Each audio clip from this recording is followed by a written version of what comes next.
Дочек на нова година на градскиот плоштад во Охрид нема да има. Локалната самоуправа ги откажа сите празнични манифестации, вклучително и организацијата на новогодишната ноќ. И покрај тоа што програмата беше потврдена и уметниците беа начелно букирани, бидејќи со нив не беа потпишани договори, донесена е одлука поради ненадејната смрт на градоначалникот оваа година да не се одржи главната програма, велат од локалната самоуправа. Сепак веруваат дека плоштадот нема да биде празен и без музика. Очекуваат угостителите да ја превземат организацијата во своји раце и на туристите во Охрид да им приредат новогодишна забава и весел амбиент. Денес се залетуваме.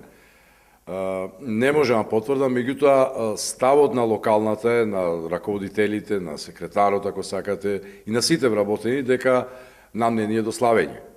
Доколку, пак ќе речам, значи, било кое правно лице, било која организација, најде за сходно да ги повика, да направи некаква манифестација, некаква прослава, значи се разбира дека тоа е во ред, мислам. И додека охриѓани се подготвуваат за најубавите денови во годината, во белата зграда на општината, локалната самоуправа чека известување од владата, пошто Советот на општина Охрид ќе отпочне постапка за избор на вршител на должност градоначалник, се до избор на нов градски татко. Во јавноста веќе се шпекулираше со евентуален датум за одржување на локалните избори, кои би се случиле заедно со претседателските избори. Ајде да оставиме тоа на, како што реков, на собранието и на поголемите политички партии.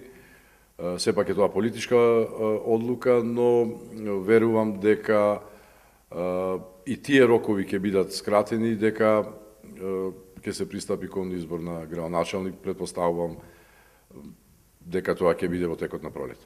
Со ненадејната смрт на Јован Стојановски, градоначалничката фотелја остана празна по нешто повеќе од една година, колку што тој обавуваше функцијата на градски татко.